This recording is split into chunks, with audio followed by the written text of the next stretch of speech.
뭘 하신다고요? 결혼 말이야. 재혼을 하겠다는 말씀이세요. 지금 맞아. 재미없는 장난하지 마세요. 무슨 결혼이에요? 아버지 연세를 생각하세요.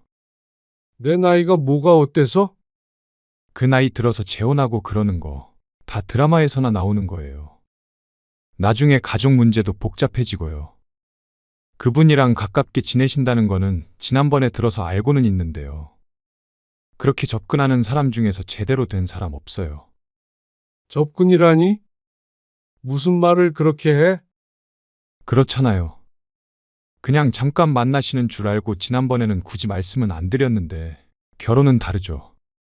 너무 이상하잖아요, 갑자기. 이상할 게 뭐 있어?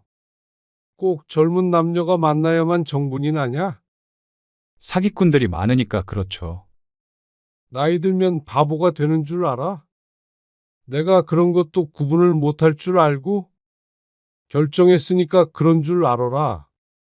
오늘 이야기 속 주인공은 67세 조남식 씨입니다.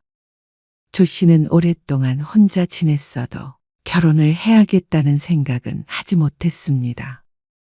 그만큼 이번에 만난 사람에게는 진심이었습니다. 남들은 70대이 다 되어 재혼을 한다고 하면 조 씨의 자식들처럼 미쳤다고 손가락질을 할지도 몰랐습니다. 하지만 남은 인생이 길다면 길 텐데 외롭고 쓸쓸하게 늙어가고 싶진 않았습니다. 자식은 둘이 있어도 남이나 다를 바 없었습니다. 아내가 떠나고 자식들은 저들 살기 바빠 그런지 아무도 혼자 남은 아버지를 신경 쓰지 않았습니다. 그렇다면 사별 후 10년이 훌쩍 넘어 재혼한다는 아버지를 말리지나 말아야 할 텐데 참 야속했습니다. 자식의 반대를 무릅쓰고 한두 번째 결혼. 보란 듯이 잘 살아보고 싶었습니다. 나이 들어서도 이렇게 인연을 만날 수 있다. 새 인생을 시작할 수 있다. 보여주고 싶었습니다. 다정하고 친절한 여자와 함께 여생을 살고 싶었습니다. 하지만 인생이 그리 쉽게 흘러가지는 않았습니다. 말년의 조 씨에게 남은 건 핑크빛 미래가 아니었습니다. 어두컴컴한 고독뿐이었죠. 조 씨는 12년 전 아내와 사별했습니다. 그 전에 두 자식은 모두 결혼해서 가정을 꾸려 살고 있었습니다. 그러니 조 씨는 아내가 떠난 뒤 쭉 혼자였습니다. 아내가 세상을 떠난 후부터 조용한 집은 더 고요해졌고 밥상 위엔 늘 혼자 먹는 반찬 3가지와 미지근한 국 하나가 전부였습니다. 혼자서 더 잘 챙겨 먹을 수도 없었고 그러면 뭐 하나 싶었습니다. 조 씨에게 식사란 그저 끼니를 때우는 것뿐이었습니다. 밥 먹으며 도란도란 이야기를 나눌 사람조차 없으니 10분이면 식사가 끝이었죠. 어디가? 갈 데가 어디 있어? 밥 먹고 산책하는 거지. 이번에도 아들은 안 오나 봐. 멀리서 어떻게 오겠어? 조 씨는 동네를 한 바퀴 돌다가 지인의 질문에 씁쓸하게 대답했습니다. 명절이 코앞인데 조 씨는 아들의 방문을 기대하지 않았습니다. 아들은 현재 독일에 살고 있었습니다. 그쪽으로 발령이 난 지도 꽤나 됐습니다. 2년만 있다가 올 거라고 했지만 귀국했다가 1년 뒤에 또다시 해외로 나가서 여태 살고 있었습니다. 아이고, 그래도 혼자 사는 아버지 좀 들여다보지. 혀를 차며 지나가는 지인 때문에 조 씨는 좀 더 비참한 기분이 되었습니다. 외국에 사는 아들은 1년에 한두 번 안부 전화만 할 뿐 명절이라도 얼굴을 볼 수가 없었습니다. 손주 얼굴은 까먹을 지경이었습니다. 아주 어릴 때 사진만 닳도록 보고 있었죠. 여보세요. 조 씨는 집으로 돌아가며 딸에게 전화를 걸어보았습니다. 비교적 가까이 사는 딸이라 이번 명절에 언제 올 것인지 물어보기 위함이었습니다. 이번 명절에요? 딸은 언제 오겠다는 소리 대신 조금 곤란한 듯 반문했습니다. 왜? 무슨 일 있니? 아, 그게 이번에는 좀 힘들 것 같아요. 왜? 시댁에서 여행을 가자고 해서 그거 준비 중인 것 같아요. 아, 여행을 간다고. 명절에? 네? 저도 안 가고 싶긴 한데 이번에 아버님 칠순이 가까워서 쉬는 김에 여행을 가자고 하시네요. 아, 바깥사돈이 칠순이라고 하셨지. 맞아요. 딸의 말에 조 씨는 잠시 침묵을 했습니다. 입을 열면 서운한 마음이 튀어나갈 것 같았습니다. 하지만 그럴 수는 없었습니다. 오빠도 못 온다고 하죠? 그렇지. 사실 묻지도 않았지만 아들은 작년에도 재작년에도 오지 않았습니다. 명절이라고 그쪽 일을 쉴 수는 없다고 했으니 이번에도 아마 마찬가지일 거라고 짐작해 볼 뿐이었습니다. 그래. 어쩔 수 없지. 혼자 괜찮으시겠어요? 그래. 걱정 마. 아무튼 알았으니까 다음에 보자. 딸이 걱정하는 듯 말했지만 사실 딸도 명절에 오지 않은 게 이번이 처음이 아니었습니다. 작년 추석엔 사위와 해외여행을 간다고 오지 않았고 언젠지는 기억나지 않아도 바쁘다고 안 온 적도 두어 번 있었습니다. 아마 앞으로도 이런 일이 많을 것 같은 예감이 들었습니다. 점점 더 자식들은 자신들의 인생이 중요해지겠죠. 조 씨는 아내가 떠난 뒤 자식에게 섭섭했다가 기대했다가 실망했다가를 수도 없이 반복했습니다. 그러다 보니 이제는 그것조차 조금씩 익숙해져 가는 기분이었습니다. 딸과의 통화는 짧게 끝이 났습니다. 결국에 이번 명절도 혼자 있을 예정이었죠. 그날 밤 조 씨는 안방 벽장에서 아내의 사진을 꺼내어 먼지를 닦았습니다.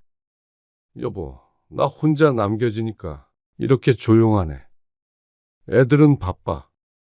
그래서 어쩔 때는 나만 이 세상에 덩그러니 남겨진 것 같아. 조 씨는 잠시 앉아 있다가 작게 흐느꼈습니다. 그 소리조차 크지 않아서 집은 고요했습니다. 그렇게 조 씨의 하루도 또 얼마 뒤 명절도 지났습니다. 평소와 크게 다르지 않은 시간들이었습니다. 그렇게 무료한 일상을 보내던 중 마을 복지회관에 붙은 어떤 광고를 보게 되었습니다. 노인들을 위한 독서 모임에 대한 내용이었습니다. 평소 운동도 좋아하지 않고 독서와 같이 정적인 활동을 좋아하던 조 씨에게 딱이었습니다. 무엇보다 새로운 사람도 사귀고 좀 활기찬 삶을 보내고 싶다는 생각을 했습니다.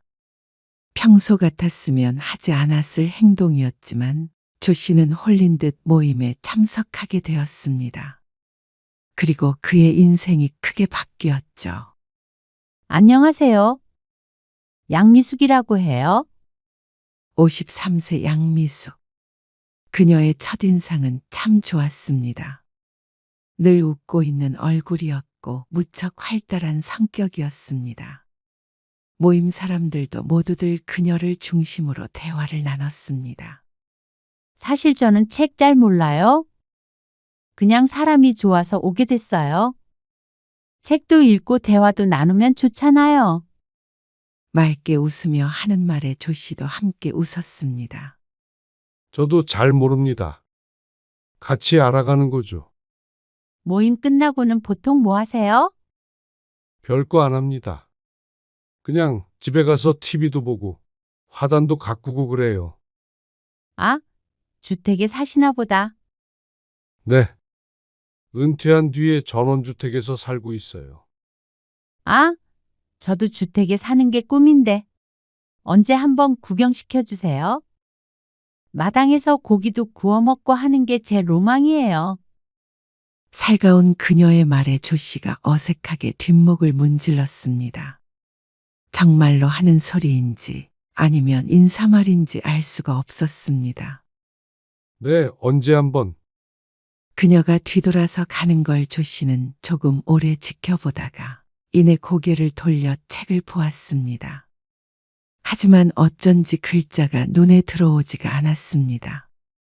그리고 그날 이후로 조 씨는 자꾸만 잠을 설쳤습니다. 마음이 어수선해서 뒤척이게 되었죠. 남식 씨, 내일 혹시 시간 되세요? 금요일 모임이 끝나고 그녀는 조 씨를 불렀습니다.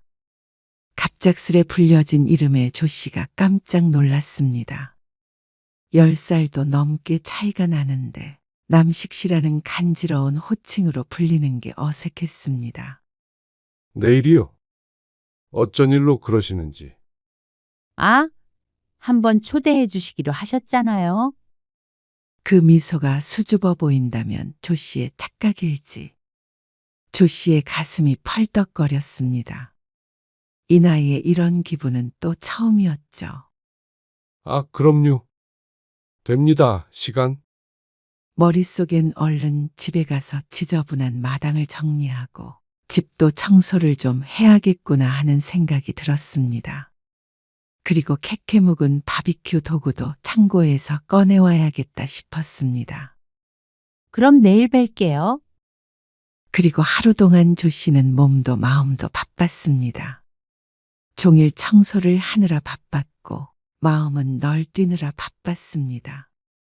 그리고 그녀가 원피스를 곱게 입고 집으로 왔을 때 알게 되었습니다. 조 씨의 착각이 아니었다는 걸 말이죠. 그녀는 함께 있는 내내 조 씨에게 호감을 표시했습니다. 50이 넘은 나이에도 곱고 젊어 보였습니다. 어쩜 이런 사람이 70이 다 되어가는 자신에게 이럴까 하는 생각이 들었습니다. 그녀는 전화도 자주 걸어왔고 조 씨가 몸살로 복지회관 모임에 안 나갔을 땐 직접 죽을 끓여 들고 찾아오기도 했습니다. 그래서 3달쯤 뒤에 그녀가 조 씨에게 마음을 표시했을 때 그는 망설일 수밖에 없었습니다. 우리는 나이 차이도 많이 나고 미숙 씨 같은 사람이 왜 날 좋다고 하는 건지 전 사실 잘 모르겠어요. 사랑의 나이가 무슨 상관이에요? 그리고 50대나 60대나 같이 늙어가는 처지 아닌가요? 저는 남식 씨의 그 차분하고 따뜻한 성품이 좋아요. 사랑이요? 조 씨는 그동안 고민했던 것이 무색하게 그녀에게 빠져들어갔습니다. 처음에는 누가 볼까봐 두려웠는데 나중엔 그런 시선들조차 신경 쓰지 않게 되었습니다. 그리고 그녀와 만난 지 반년이 넘어갈 때쯤이었습니다. 남식 씨, 저 요리도 잘하고요. 꽃도 잘 가꿔요. 아, 그러시겠죠. 다 잘하시니까. 제가 주택에 사는 게 꿈이라고 했잖아요. 근데 거기에 남식 씨까지 있으면 더 좋을 것 같아요. 그녀의 말에 조 씨의 눈이 커졌습니다. 이 말뜻은 함께 살고 싶다는 것 같았습니다. 이렇게 늙기엔 우리 시간이 아깝지 않아요? 그녀의 말에 조 씨도 마음먹었습니다. 이제 청춘은 아니었지만 그래도 남은 나날이 적어도 10년 이상은 될 것이었습니다. 아내가 떠나고 혼자 살아온 시간이었습니다. 무척 외로웠습니다. 그 긴 시간 동안 또다시 혼자 살아가야 한다면 그것만큼 슬프고 괴로운 일이 없을 것 같았습니다. 그녀의 따뜻한 사랑을 느낀 뒤에는 허전함이 더 클 테죠.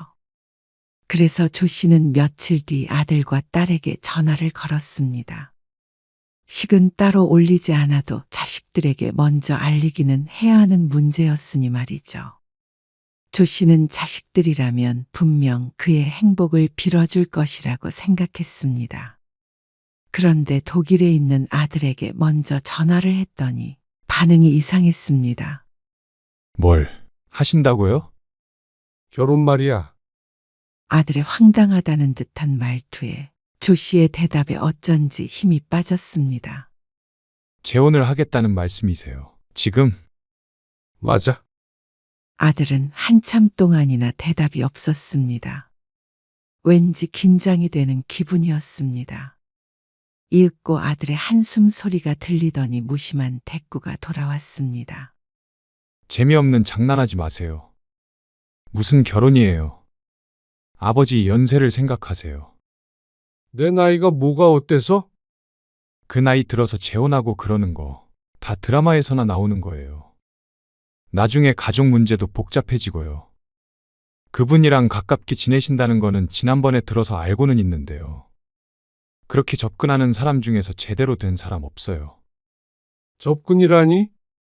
무슨 말을 그렇게 해? 그렇잖아요.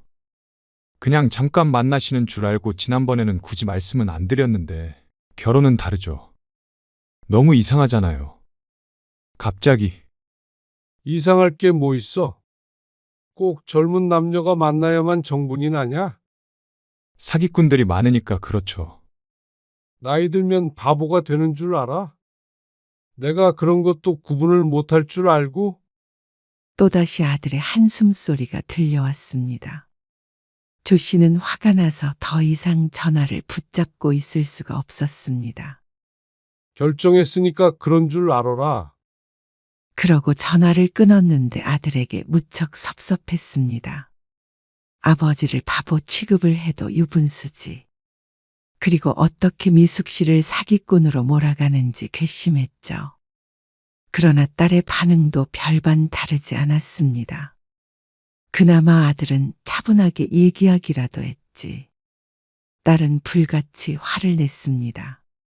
아들에게 했던 것처럼 조 씨가 뭐라 따지지도 못할 정도였습니다. 한동안 전화도 없으시다 했는데 이게 무슨 날벼락 같은 소리예요? 진짜 이러지 마세요. 아빠 아니어도 충분히 복잡한 일 많으니까. 혹시라도 그 여자랑 결혼한단 소리 또 하시면 저 죽는 꼴 보시는 거예요. 아니, 내가 결혼한다는데 왜 네가 죽는다고 그래? 정말 몰라서 그러세요? 이 나이에 새엄마가 생긴다고 그러면 다들 비웃어요.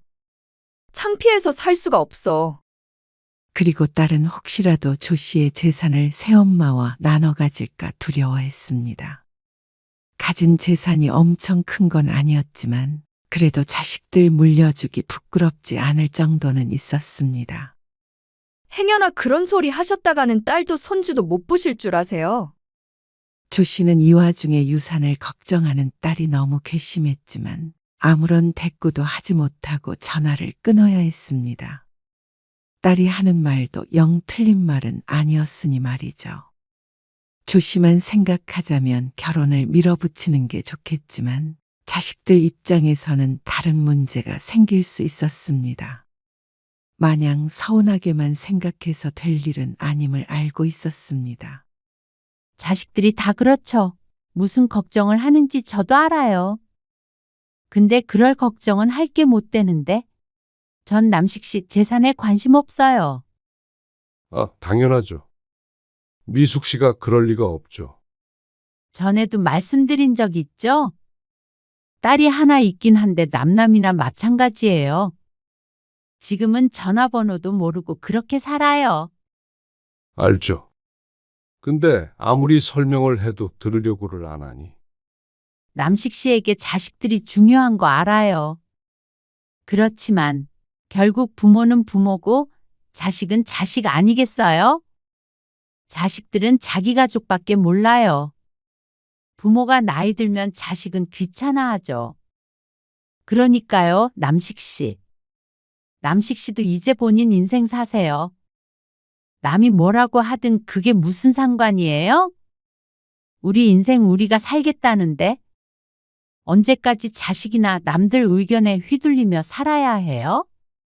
시간이 얼마나 남았다고. 그 말에 조 씨는 탄식했습니다. 그 말이 맞았습니다. 그리고 한 달 뒤 그녀는 집을 정리하고 조 씨의 집으로 들어왔습니다. 그 이야기를 들은 딸이 득달같이 쫓아왔습니다.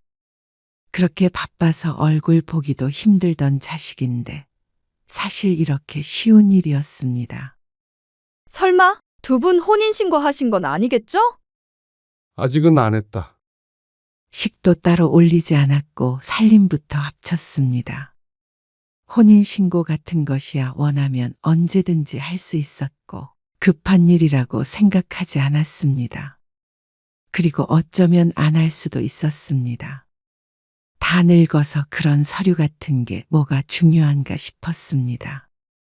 딸은 그 말에 조금 안도했습니다. 하지만 그렇다고 결혼을 찬성한 것은 절대 아니었습니다. 조 씨가 입을 다물자 딸도 화를 내더니 돌아가 버렸습니다. 그리고 연락을 끊었습니다. 어디 한번 자식도 손주도 없이 살아보라는 뜻이었습니다. 그리고 아들도 전화를 해서 크게 화를 내더니 연락을 하지 않았습니다. 조 씨에게는 이제 그녀밖에 남지 않은 것 같았습니다. 하지만 외롭지 않았습니다. 그녀가 없을 때보다 훨씬 행복했습니다. 어차피 자식들은 조 씨에게 신경 쓴 적이 없으니 말이죠. 그녀 말이 맞았습니다. 자식들은 결국 자기들밖에 몰랐습니다. 늙은 아버지가 어떻게 사는지는 상관없이 그저 유산만 걱정할 뿐이었죠. 그래서 그 길로 조 씨는 그녀와 혼인신고를 했습니다. 자식들이 축복해주지 않아도 내 행복은 내가 찾아갈 셈이었습니다. 남식 씨, 저 외출 좀 하고 올게요. 어디 가세요? 약속이 있어서요. 그러면 점심은 어떻게 하고? 먹고 들어올 거니까 챙겨 먹고 있어요. 곱게 단장한 그녀는 오전에 집을 나섰습니다. 요새 외출이 잦은 그녀였습니다. 결혼 초에는 종일 붙어 있었고 오랜만에 남이 해주는 집밥을 몇 끼 먹을 수 있었습니다. 마당에서 고기도 구워 먹고 저녁에는 손잡고 동네 산책도 하고 행복한 나날을 보냈죠. 하지만 그것도 극히 초반뿐이었습니다. 그녀는 어쩐지 조금 변했습니다. 혼자서 점심을 챙겨 먹고 있는데 조 씨의 휴대폰이 띠링하고 울렸습니다. 확인해 보니 문자 메시지에 카드 사용 내역이 떴습니다. 조 씨가 그녀에게 생활비로 쓰라고 준 카드였습니다. 어쩐지 마음이 무거워졌습니다. 누적 금액이 조 씨 혼자 살 때와는 사뭇 달랐습니다. 삼시세끼 밥만 챙겨 먹으면 크게 돈 쓸 일이 없던 조 씨였는데 여자는 다르긴 다른 모양이었습니다. 화장품이며 옷이며 돈 쓸 데가 많아 보였습니다. 달리 직장에 다니지 않는 그녀를 위해 주었던 카드인데 그녀가 외출만 하면 이렇게 쉴 새 없이 휴대폰이 울려댔습니다. 그리고 저녁 때가 다 되어 돌아온 그녀는 피곤하다며 방으로 쏙 들어가 버렸습니다. 1시간가량 TV를 보며 기다리다가 방문을 열어보니 어느새 잠들어 있는 미숙이 보였습니다. 미숙 씨. 벌써 7시가 넘었어요. 저녁밥 먹어야죠. 아유, 귀찮아요. 점심을 많이 먹었더니 생각 없네요. 뒤척이며 대답하는 미숙을 잠시 바라보자 다시 잠든 듯 미동이 없어졌습니다. 그런 그녀를 뒤로하고 조 씨는 뒤를 돌아 방을 나왔습니다. 오늘은 저녁밥도 혼자였습니다. 같이 살다 보면 이런 날도 있고 저런 날도 있겠지만 혼인신고를 한 지 2달 만에 느끼는 감정이 외로움이라니 조금 아이러니했습니다. 그리고 그런 미숙의 외출이 잦아지자 어느 날 조 씨가 함께 밥을 먹으며 슬쩍 이야기를 꺼내봤습니다.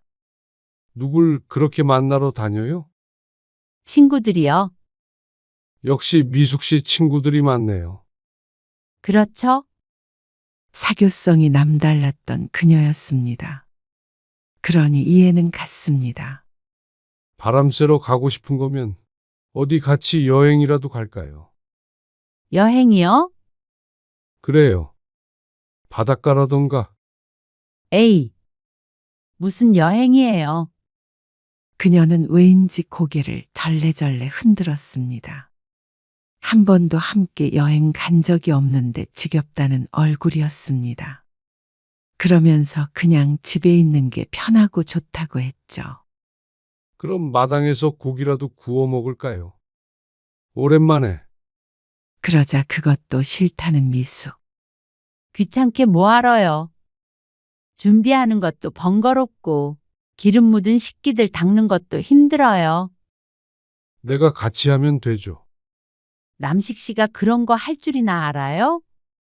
그러면서 자리에서 일어나 버렸습니다. 혼자 남겨진 조 씨는 조금 당황스러웠습니다. 나이는 들었어도 나름 신혼부부인데 신혼부부 같아 대화가 아닌 것 같았죠. 그러던 어느 날이었습니다. 당신 연금 통장 있죠? 그것 좀 줘봐요. 이제 제가 이 집 안주인이니까 돈 관리도 내가 할게요. 통장을 달라고요? 네. 그리고 보험 같은 것도 수익자 바꿔놔야죠. 지금 자식들 앞으로 되어 있죠? 그렇긴 한데 아빠 결혼했다고 연락도 끊고 사는 자식들 앞으로 한 푼도 주면 안 되죠. 갑작스런 그녀의 말에 조 씨는 당황스러웠습니다.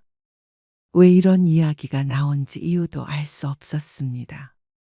그러더니 지금 살고 있는 집 명의도 공동명의로 바꿔달라는 말을 했습니다. 내가 생각해보니까 조금 억울해서요.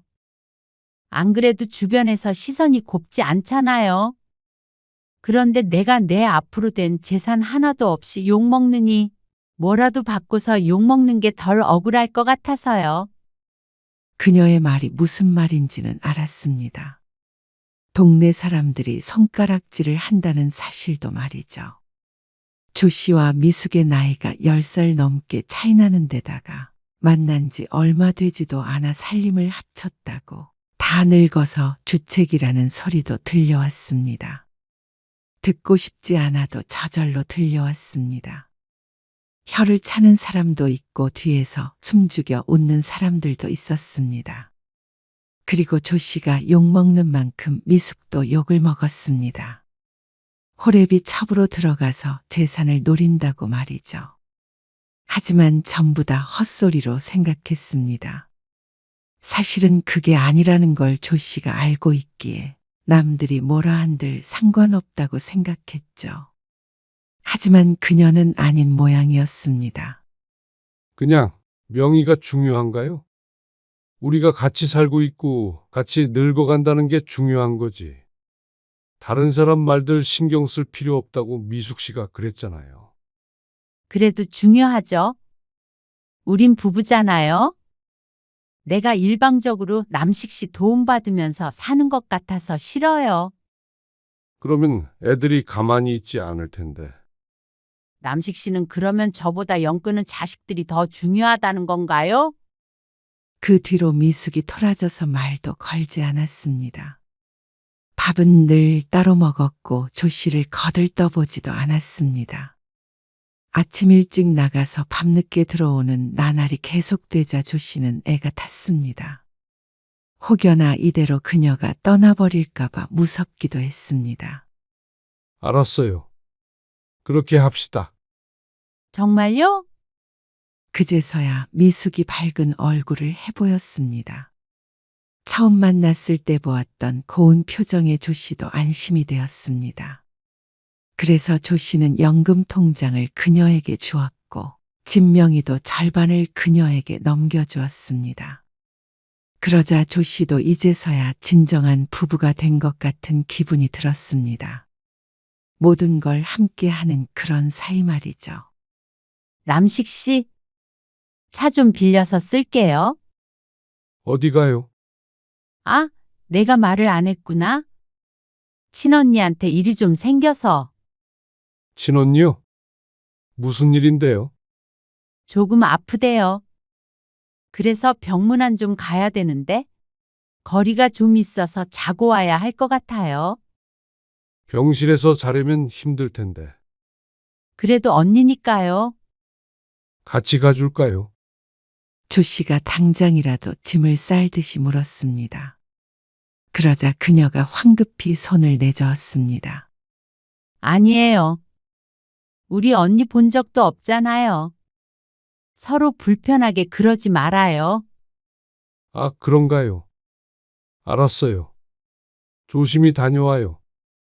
그리고 그날 밤 미숙은 처음으로 외박을 했습니다. 그리고 그 뒤로 그런 일이 몇 번 더 있었습니다.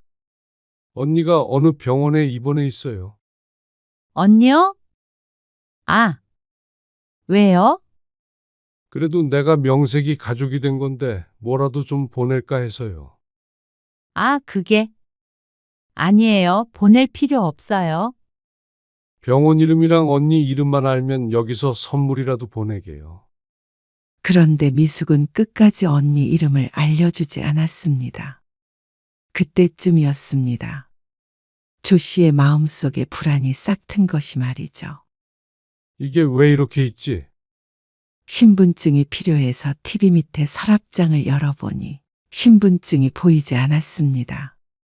조금 더 뒤적거려 보니까 통장들 밑에서 툭 떨어졌습니다. 늘 신분증은 가장 위에 올려두는데 말이죠. 고개를 갸웃거렸는데 이번에는 인감도장까지 오른쪽이 아닌 왼쪽에 놓여 있었습니다. 조 씨의 미간이 좁혀졌습니다. 이건 우연이라고 볼 수가 없었습니다. 일부러는 아니지만 수십 년간 버릇처럼 두던 위치가 있었습니다. 조 씨라면 이렇게 바꿔놨을 리가 없었습니다. 미숙 씨, 혹시 서랍장 열어봤어요? 네? 아니요? 왜요? 아니면 됐어요. 실없이 뭐예요? 저 오늘 나갔다 올게요. 이 근처라서 차는 안 가지고 가요. 알았어요. 마침 조 씨도 차를 타고 장례식에 가야 해서 잘 됐다 싶었습니다. 친구에게 받은 주소를 차 내비게이션에 치려다가 의아했습니다. 꾸준히 어떤 주소가 찍혀 있었는데 여기서 30분 정도 걸리는 곳이었습니다. 날짜를 보니 그녀가 언니에게 간다는 날이었습니다. 하지만 병원은 차 타고 2시간은 걸리는 곳일 텐데 이상했습니다. 조 씨는 귀신에게 홀리기라도 한 기분으로 주소에 찍힌 곳으로 차를 몰았습니다. 그리고 주소지에서 조금 떨어진 곳에 차를 세우고 내렸습니다. 어쩐지 그래야 할 것 같았습니다. 그런데 벼랑간 미숙의 목소리가 들렸습니다. 어떤 남자와 함께 주택에서 나오고 있었습니다. 조 씨는 황급히 몸을 숨겼습니다. 아무튼 얼마 안 남았으니까 걱정 말고 기다리고 있어. 당신이 고생이지. 그래도 고생한 보람은 있잖아. 그러면서 둘이 지나치게 친밀한 스킨십을 하며 차를 타고 사라졌습니다. 조 씨는 스스로의 뺨을 내려쳤습니다. 그렇지 않으면 이게 꼭 꿈이라도 꾸고 있는 것 같았습니다. 조 씨는 가까스로 정신을 차려 집으로 돌아왔습니다. 장례식이고 뭐고 갈 정신이 아니었습니다. 불 꺼진 집에 혼자 앉아 있는데 갑자기 휴대폰이 울렸습니다. 딸이었습니다. 얼마 만에 받아보는 딸 전화인지 몰랐습니다. 네가 어쩐 일이야? 조 씨가 힘없이 물었습니다. 그러자 딸이 대꾸했습니다. 아빠, 그 여자, 양미숙이라는 사람, 제대로 알고 같이 살고 있는 거 맞아요? 그게 무슨 말이야? 혹시 집 팔았어요? 집을 팔다니 그게 무슨 말이야? 그런데 딸에게 들은 이야기가 충격적이었습니다. 조 씨의 집이 분명 미숙과 조 씨의 공동명의여야 맞는데 엉뚱한 사람의 이름 앞으로 되어 있다고 했습니다. 등기를 떼볼 생각은 하지 못하고 있었는데 마른 하늘의 날벼락 같은 소리였습니다. 하지만 그 순간 서랍장이 떠올랐습니다. 신분증과 인감, 그걸 건드릴 사람도 미숙밖에 없었습니다. 조 씨는 다급하게 부동산 등기부등본을 확인해 봤습니다. 그리고 미숙에게 넘겼던 통장까지도 확인해 보았습니다. 그리고 그 자리에 주저앉아야 했습니다. 이게 뭐야? 정말 집이 웬 박봉준이라는 사람 앞으로 되어 있었습니다. 혹시나 낮에 미숙과 함께 있던 그 남자인가 싶었습니다. 하지만 89년생이라고 되어 있는 것을 보니 그건 또 아닌 것 같기도 했죠. 그러다가 미숙이 집으로 돌아왔습니다. 미숙 씨, 이게 어떻게 된 일이에요? 그러자 그녀의 얼굴빛이 어두워졌습니다. 낭패라는 듯한 그 표정의 설명을 다 들은 기분이었습니다. 아니, 목돈을 좀 마련하려고 집을 팔았어요. 뭐라고요? 처음엔 대출을 좀 받았었는데 그게 갚기가 좀 힘들어서. 그러면서 이달 말까지 이사를 가야 한다고 했습니다. 조 씨는 처음으로 그녀에게 화를 냈습니다.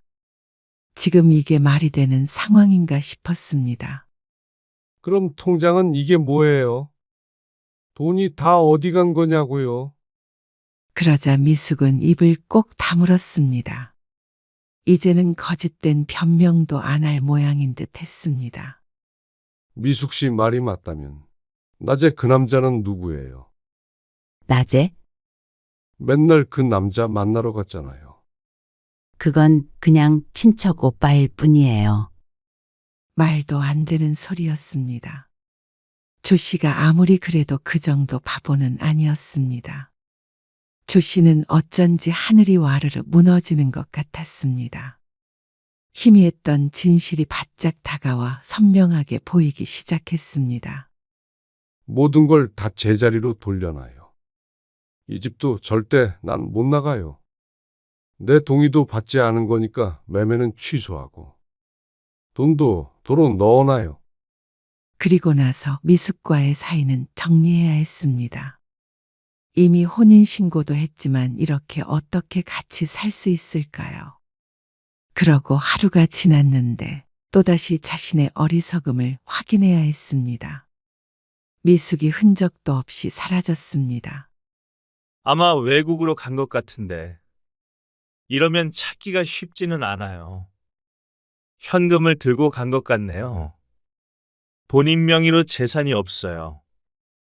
경찰에 뒤늦게 신고했지만 조 씨가 할 수 있는 일은 없었습니다. 그저 그녀가 다시 한국으로 들어오길 기다리는 수밖에 없어 보였습니다. 그러게, 제가 말씀드렸잖아요. 왜 자식들 말을 안 들으세요? 그렇게 자식들 저버리고 살았으면 남은 인생도 알아서 사세요. 당장에 집에서 쫓겨나게 생긴 조 씨는 어쩔 수 없이 남아있는 현금으로 급하게 월세방을 구해야 했습니다. 아무리 억울하다고 하더라도 그걸 증명할 수가 없었고 시간도 많이 걸릴 것이었습니다. 자식들은 그런 조 씨를 부모라고 보증금을 조금 보태주었지만 그게 끝이었습니다. 자식으로서 마지막 도리했다고 생각하세요. 그러고는 자식들과는 끝이었습니다. 조 씨는 아내 사진을 다시 꺼내 눈물을 흘렸습니다. 그동안은 한 번도 꺼내보지 않은 사진이었습니다.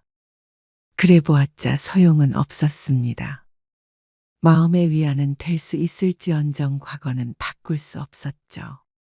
마을 사람들은 그런 조 씨를 또다시 손가락질했습니다.